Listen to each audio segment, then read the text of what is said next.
అయినప్పటికీ జనం మధ్యలోకి వచ్చిన నేత తిరిగి రాని లోకాలకు వెళ్ళిపోతాడని, ఈ విధంగా తిరిగి రాని లోకాలకు వెళ్ళిపోతాడని వాళ్ళు కలలో కూడా ఊహించలేదు.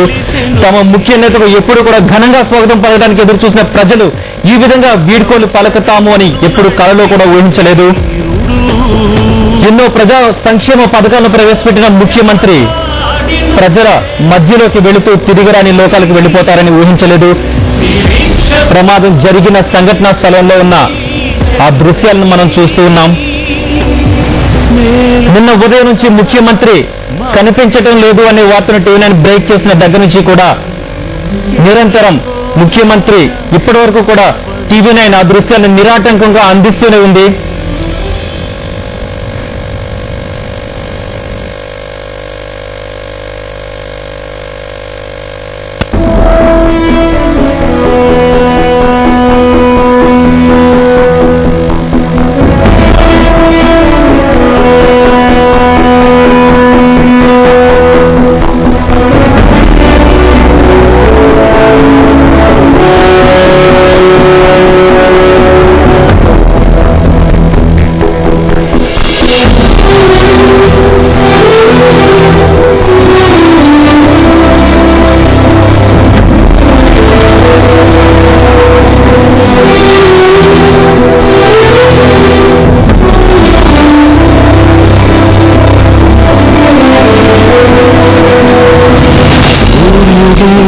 సెలవని అలసిపోయేనా కాలమే శిలవలే నిలిచిపోయేనా మనిషిని కలిపిన ఓ ఋషి భూమిని చరితని నిలిపెను నీ కృషి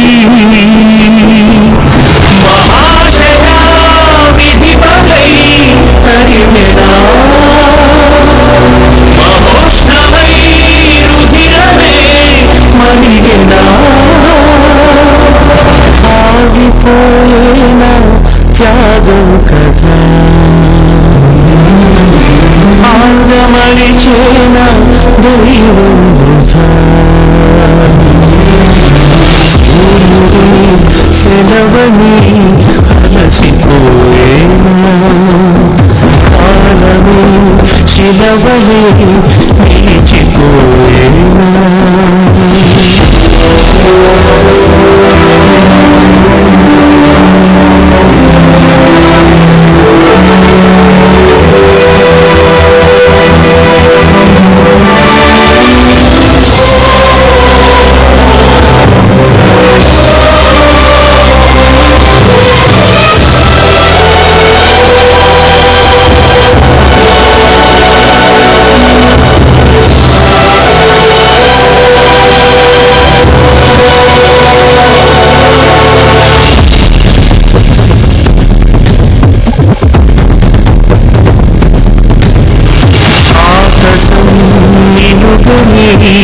తెలిసిపోతుంది నేలని అడుగుపై ఎదురు చూసింది చినుకు చినుకున కురిసెను నీ కళ మనసున తగిలేను జ్వాలలా తుఫానులా ఎగిసెని కవచనం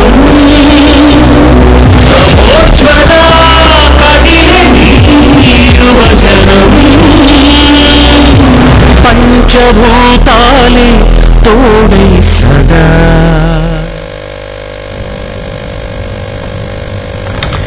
సీఎం రాజశేఖర రెడ్డి మృతిపై సినీ నటుడు రాజేంద్ర ప్రసాద్ ఏ విధంగా స్పందిస్తున్నారు ఇప్పుడు తెలుసుకున్నారు.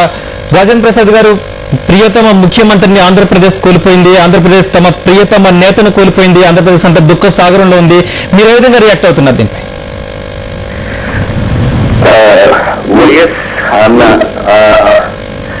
నాకు తెలిసి రాజకీయ నాయకుల్లో ఇంత గ్లామర్ తో ఉన్న వ్యక్తి గాని, రాజకీయ నాయకుడు అనిపించిన ఒక వ్యక్తి గాని నేను ఇంతవరకు ఇప్పుడు చూడలేదండి.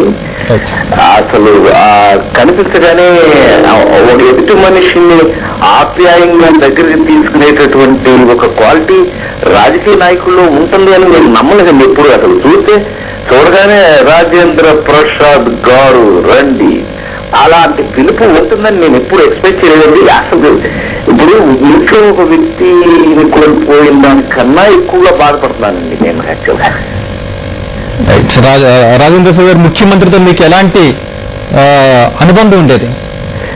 ఎంత అంటే ఆయన ఎంత క్లోజ్ గా చూసేవారంటే అంటే రామారావు గారి తర్వాత నాకు చాలా క్లోజ్ గా ఆయన ఆల్మోస్ట్ ఇక మిలిటరీ సినిమాకి ఆత్మహత్యల మీద ఇలా తీస్తున్నా ఉన్నానని చెప్తే ఆయన పావుగంట దగ్గర కూర్చోబెట్టి అది ఎంత తప్పు, అసలు అది అవసరం లేదు ప్రసాద్, జీవితంలో మనకి ఎలా పాజిటివ్ గా తీసుకోవాలని కూర్చుని ఆయన ఆ పాయింట్ మీద చెప్పే నాకు ఆశ్చర్యం వేసిందండి.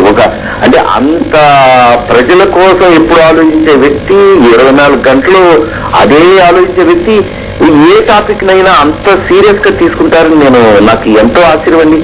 నాకైతే చాలా ఆశ్చర్యంగా ఉందండి. ఇంత సడన్ గా ఆయన అంటే మంచి వాళ్ళు ఎప్పుడు దేవుడు అలాగా తొందరగా తీసుకెళ్లిపోతారా ఏంటి ఇవన్నీ నాకు అర్థం. రాజేంద్ర ప్రసాద్ గారు అయితే వార్త తెలిసినప్పటి నుంచి కూడా క్షణంగా ఉత్కంఠంగా సాగింది. ప్రతి క్షణం కూడా ఈ వార్త అబద్ధం అయితే బాగుందని ఆంధ్రప్రదేశ్ లో ఉన్న ప్రతి వ్యక్తి కూడా కోరుకున్నాడు. ఈ వార్త అబద్ధం అయితే బాగుందని. అయితే నిజమని తెలిసిన తర్వాత ముఖ్యమంత్రి క్షేమంగా బయటపడాలని ప్రజలంతా కూడా దేవుళ్లకు మొక్కుకున్నారు. కానీ తమ ముఖ్యమంత్రి తమ ప్రియతమ నేత లేడు అని తెలిసిన తర్వాత ఇప్పటికి కూడా ఈ వార్త అబద్ధం అయితే బాగుండును అని ప్రజలంతా కోరుకుంటున్నారు. నిన్న ఉదయం ఈ వార్త తెలిసిన దగ్గర నుంచి ఈ రోజు జరుగుతున్నటువంటి పరిణామాలను చూస్తున్నప్పుడు నేను ఏమనుకున్నారు మీరు నమ్మి తీరాలండి. ఇప్పటికి కూడా నాకు అక్కడికి ఎంతసేపు నుంచి బయలుదేరదాం అనుకుంటాం నాకు వెళ్ళబుద్ధి అయింది, అలా చూడబుద్ధి అయ్యింది. ఎందుకంటే నేను నిన్న జరిగినా కూడా నాకు నవ్వుతూ ఆయన అక్కడ రండి తొందరగా వచ్చి తీసుకెళ్ళండి అన్నంటే ఒక ఫీలింగ్. మామూలు వ్యక్తి కూడా ఇదే ఫీలింగ్, అంటే ఆ ఫీలింగ్ ఆయన అలా కల్పించాలని ఆయన చూస్తే అలా అనిపిస్తుంది. అసలు ఇది నిజం కాకుంటే బాగుండు అని మనం మన చనిపోయినప్పుడు మన తండ్రి చనిపోయినప్పుడు మనం అనుకుంటామేమో అలా మన అన్నయ్య చనిపోయినప్పుడు అంతకంటే ఎక్కువగా అంతకంటే చాలా ఎక్కువ ఫీల్ ఆయన చనిపోయాడని నాకు అనిపించలేదు. నేను నమ్మితేరా ప్లీజ్ నాకు ఆయన చనిపోయాడు నాకు అనిపించలేదండి. ఆయన ఆయన ఇంకసేపు ఎప్పుడు రేపు ఏముండో వెళ్ళి ఆయన క్యాంపస్ లో కలుస్తామనే ఫీలింగ్ లోనే ఉన్నానండి నేను. ప్లీజ్ నమ్మితేరాలి మీరు. Thank you very much Rajendra Prasad గారు. ముఖ్యమంత్రి మరణంపై రాజేంద్ర ప్రసాద్ కూడా నమ్మలేకపోతున్నాను అని గద్గద స్వరంతో చెప్తున్నారు. ఆయన కూడా ఏడుపు ఆపుకోలేక మనతో మాట్లాడుతున్నారు. ఇదంతా కళ అయితే బాగుందని ఒక్కసారిగా ఆంధ్రప్రదేశ్ ప్రజానీకం అంతా అనుకుంటుంది. కానీ ఈ విషయం ఈ నిజాన్ని నమ్మి తీరాలి అని తెలిసిన తర్వాత ప్రజలంతా కూడా ఇంకా శోక సముద్రంలోనే మునిగిపోయారు. ఏ వ్యక్తికి లేని గ్లామర్, కనీసం సినిమా నటులకు కూడా లేని గ్లామర్ ని సంపాదించుకున్న తమ ప్రియతమ నేత ముఖ్యమంత్రి వైఎస్ రాజశేఖర రెడ్డి ఇక లేరు అనే వార్తను ప్రజలంతా ఇంకా ఇది ఒక కళ అయితే బాగున్ను అని అనుకుంటున్నారు. కానీ అసురు నయనాల మధ్య ముఖ్యమంత్రికి ఘన నివాళులు అర్పిస్తున్నారు. సీఎం